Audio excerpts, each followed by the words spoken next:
Salamat sa bagong buhay, bagong pag-asa at sa lahat ng biyayang ibinigay ninyo sa amin. Patawarin niyo po kami sa lahat ng aming pagkakasala at buksan niyo po ang aming isipan upang kami matutunan sa aming aralin ngayong araw. Naway bigyan niyo po kami ng katatagan ng loob upang harapin ang bawat pagsubok na darating sa aming buhay. Naway gabayan niyo po kami sa paggawa ng mga kabutihan sa aming kapwa upang maging mas karapat-dapat kami sa iyong pagpapala. Amen. Our memory verse of this week taken from the book of Psalms chapter 1 verse 3. It says that, "And he shall be like a tree planted by the rivers of water, that bringeth forth his fruit in his season. His leaf also shall not wither, but whosoever he doeth shall prosper." The word of the Lord tells us, whether we like it or not, as a Christian, we will face some struggles, shaking, problems, and trials in our life and in serving the Lord. That is why it is very important that our life must be founded and rooted from the word of the Lord. Ang pag-aaralan natin ay tungkol sa mga suliraning teritorial at hangganan ng bawat estado.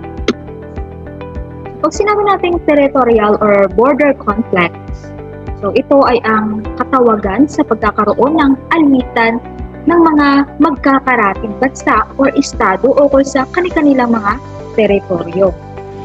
So, ang mga ganitong alitan ay maaaring maglunsad ng isang digmaan sa dalawa o higit pang mga bansa kapag ito, ang problemang ito ay hindi na resolba. So, sanhi ng mga territorial and border conflicts, ilan dito ay ang natural resources, religious indifferences, ethnic indifferences, uses of inconsistent or contradicting statement.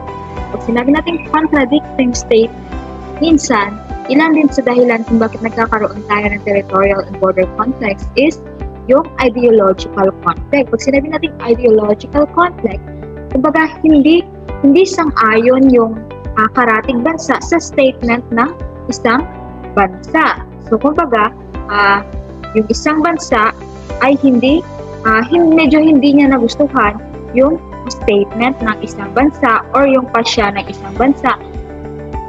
Kaya doon na nanggaling yung pagkakaroon ng ideological conflict. At minsan ito ay nagiging sanhi din ng pagkakaroon ng digmaan.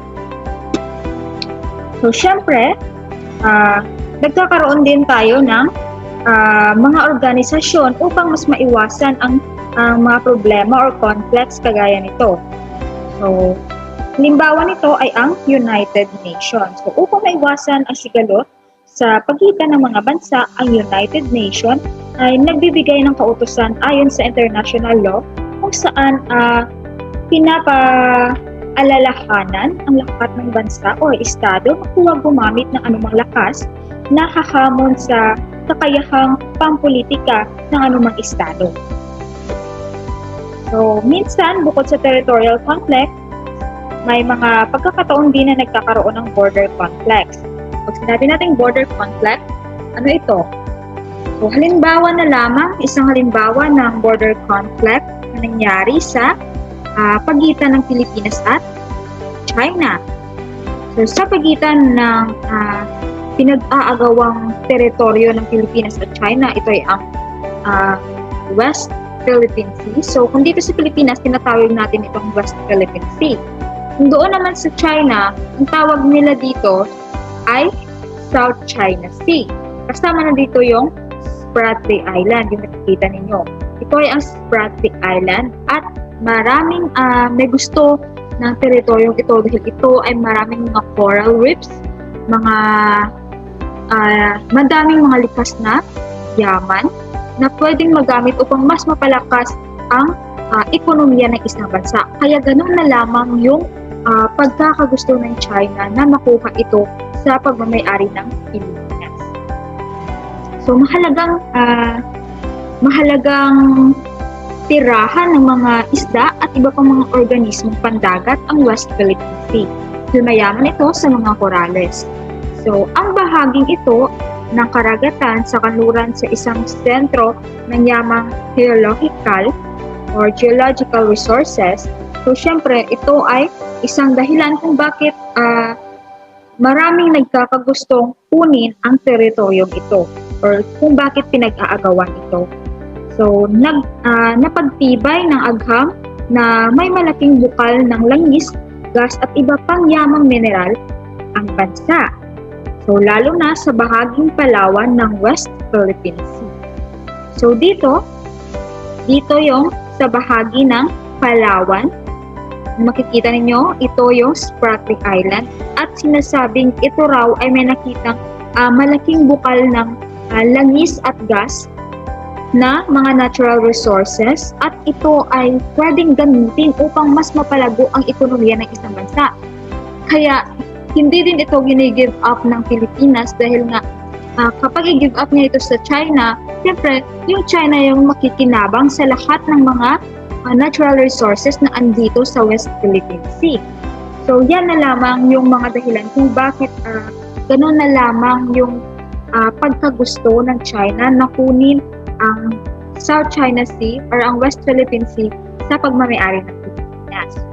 So, sa ilalim ng United Nations Convention on the Law of the Seas or UNCLOS, ng 1982, bawat coastal state o bansang may baybay dagat tulad ng Pilipinas at China ay may karapatan. So, ano yung mga karapatan na ito?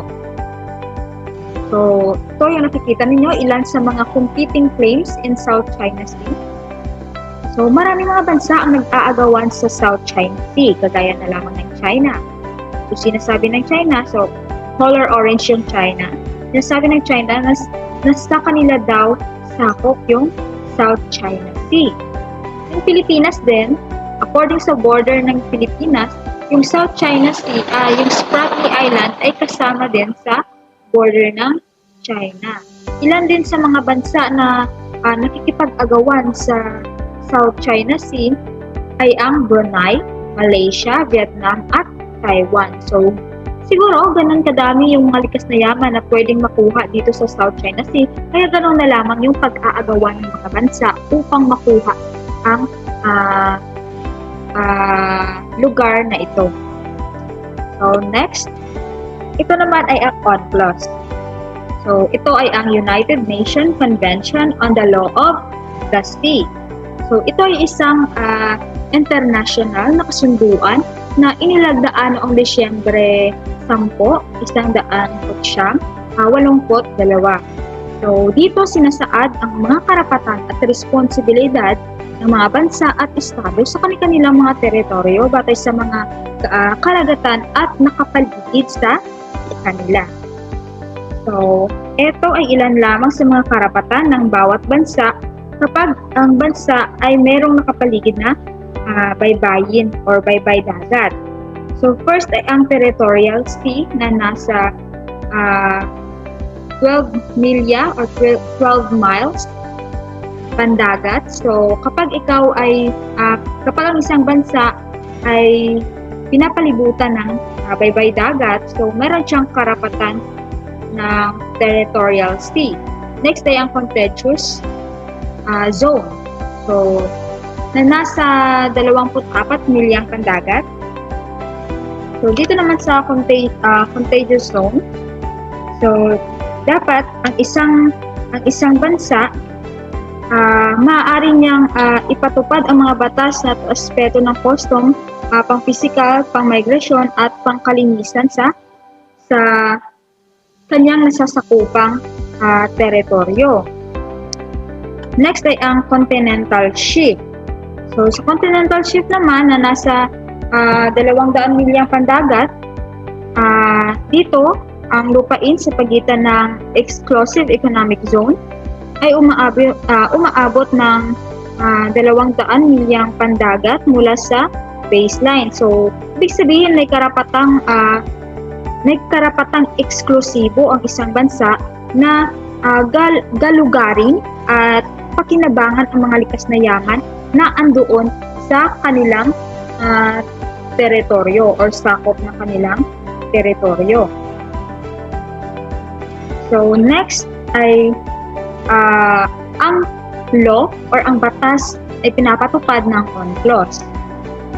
So kung pagbabatayan ng UNCLOS, hindi magkakaroon ng matinding suliranin ang hangganan ng exclusive economic zone at continental shelves ng China at Pilipinas sa South China Sea. Subalit, ang sinaklaw ng 9-dash line ng China ang halos 90% ng kabuuang lawak ng South China Sea.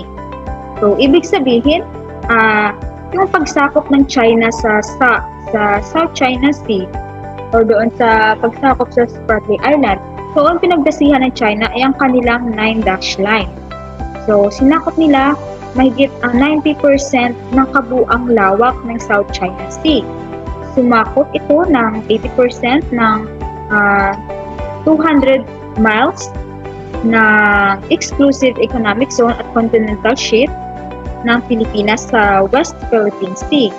So, sumakop din ang pag-aangking ito ng China at ipinapalabas nila na sa kanila talaga yung lahat ng nandoon sa South China Sea, na sinasabi nila na walang karapatan yung ibang bansa na mag-angkin ng kahit anumang nandoon sa South China Sea. So, walang batayan sa UNCLOS ang 9-dash line ng China. So, sa UNCLOS, pag UNCLOS yung pinagbabasihan, syempre meron ding mga batas ang UNCLOS, ang organisasyon tungkol sa teritoryo ng dagat. So, wala nakasaad doon ang 9-dash line ng China. Pero yun, yung pinagbabasihan ng China sa pag-claim nila ng South China Sea. So, yun ay isang salita na ipinaglalaban ng China. Sa kanila daw yun, yung South China Sea, dahil ang pinagbatayan nila ay ang kanilang 9-dash line. Samantala, ang 9-dash line na yon ay hindi napapaloob sa batas ng UNCLOS. So, ang bawat estado ay may karapatan na angkinin ang kanilang territorial sea na hindi lalagpas sa 12 nautical miles sa nagsang-ayon sa sukat mula sa baseline. So, ito ay isa sa napapanahong pinag-aawayan ng West Philippine Sea at ang Spratly Island, kung sino talaga yung magmamay-ari ng island na ito, kung ang China ba or ang Pilipinas. Ngunit syempre, andyan ang ating United Nations upang tulungan ang Pilipinas at ang China upang marisolba ang problema ito. Kaya nagkaroon ng pagpupulong sa kagustuhan ng Pilipinas na itaguyod ang UNCLOS. So, dumulog ito sa pamamaraang legal o isang compulsory arbitration para sa isaayos ang di pagkakaunawaan na at maging malinaw ang usapin sa karapatang pandagat ng Pilipinas at China sa South China Sea. Isang hakbang ito na nagpapalinaw upang magkaroon ng isang tama at makatwirang solusyon sa usapin. Higit sa lahat, ito ay naaayon sa karapatang pandagat na nakasaad sa batas pandaigdig. Ang hakbang na ito ay upang ipagtanggol at pangalagaan ng Pilipinas ang karapatan nito at ang mga sumusunod na salinlahing Pilipino. Oo nga naman. So, yan yung ginawa ng Pilipinas. So, sila ay nagkaroon ng pagpupulong sa lahat ng bansang miyembro ng UNCLOS upang bigyan ng linaw